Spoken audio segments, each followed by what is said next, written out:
Nous avons vu que les acides possèdent des ions H+, et les bases des ions OH-.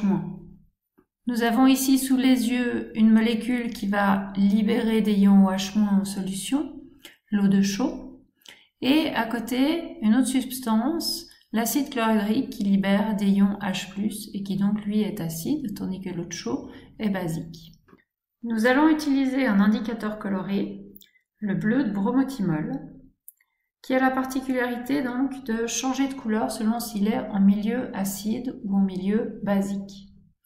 En l'occurrence, nous avons vu que en milieu acide, il prend une couleur jaune et en milieu basique, il prend une couleur bleue.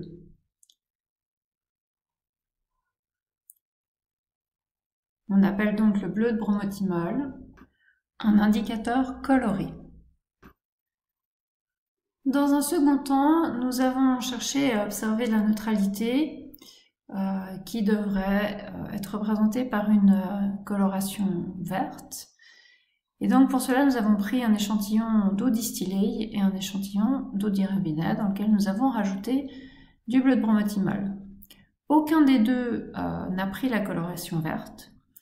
Dans le premier cas, nous avons pu observer une coloration jaune parce que notre eau distillée a été stockée en contact avec l'air qui contient du dioxyde de carbone qui donc est un oxyde de non-métal et forme un acide. Et dans le cas de l'eau du robinet, eh bien, nous n'avons pas quelque chose de neutre. Ici, nous pouvions nous y attendre dans le sens où il ne s'agit pas d'une eau pure. Donc, il y a des ions, des minéraux qui sont dissous en solution et on peut donc en déduire que ces ions sont légèrement basiques. Nous avons cherché à prouver que la dissolution du gaz carbonique dans une eau neutre menait à la formation d'un acide. Pour cela, nous avons fait un mélange d'eau du robinet et d'eau distillée afin d'obtenir une eau neutre. Et nous avons soufflé à l'intérieur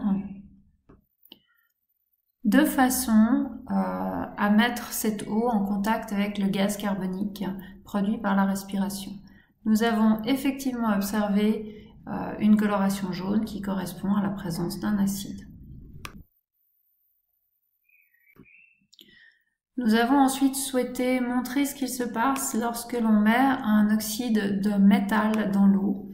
Mais comme nous n'avions pas d'oxyde de métal, nous l'avons créé. Nous avons donc simplement pris du magnésium, un métal, que nous avons passé dans la flamme d'un bec benzène de façon à ce qu'il réagisse avec l'oxygène de l'air et forme un oxyde. Le magnésium était donc un métal, nous avons vu son aspect métallique et l'oxyde de magnésium ainsi formé est une poudre blanche qu'on utilise d'ailleurs parfois à la gym et qu'on appelle la magnésie. Nous avons donc introduit cette magnésie, donc cet oxyde de magnésium dans une eau neutre dans laquelle le bleu de bromothymol avait une coloration verte. Et nous avons bien pu observer que ce bleu de bromothymol prenait alors une coloration bleue. Prouvons ainsi la présence d'une substance basique.